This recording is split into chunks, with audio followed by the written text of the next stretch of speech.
بسم اللہ الرحمن الرحیم۔ السلام علیکم۔ الدین کے جن کا زوال۔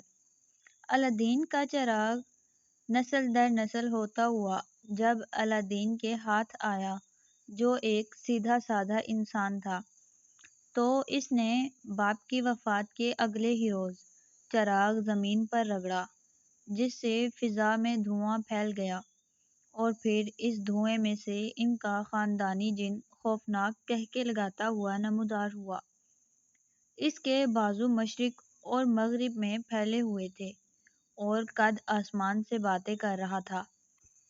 جب یہ دھواں چھٹا اور اس قوی ہیکل جن کی دہلا دینے والی آواز فضا میں گونجی، کیا حکم ہے میرے آقا، تو الدین حتم نے ایک نظر اسے دیکھا اور پھر کہا، ذرا دوڑ کر نکر والی دکان سے میرے لیے ایک سانچی پان لاؤ۔ جن کو اپنے نئے آقا کے اس حکم کی تعمیل میں بڑی شرم محسوس ہوئی، مگر اس نے تعمیل کی اور دوبارہ ہاتھ باندھ کر کھڑا ہو گیا۔ الدین نے اسے حکم کا منتظر پایا تو کہا، نہانا چاہتا ہوں، بالٹی اٹھاؤ اور سرکاری نلکے سے پانی بھر کر اسے صحن میں رکھ دو۔ جن کو اگرچہ ایک بار پھر بڑی سبکی محسوس ہوئی، مگر اس نے جو حکم میرے آقا کہا اور غائب ہو گیا۔ نہانے سے فراغت پا کر الدین نے ایک بار پھر چراغ رگڑا، جس پر ایک گڑگڑاہٹ سنائی دی اور خوفناک کہکے لگاتا ہوا جن نمودار ہوا۔ اس نے جھک کر کہا، کیا حکم ہے میرے آقا؟ الدین نے کہا، بازار سے سبزی وغیرہ لے کر آؤ اور میرے لیے جلدی سے کھانا تیار کرو، مجھے بڑی بھوک لگی ہے۔ یہ سن کر جن بہت شرمسار ہوا اور گردن جھکا کر بازار کی طرف چل پڑا۔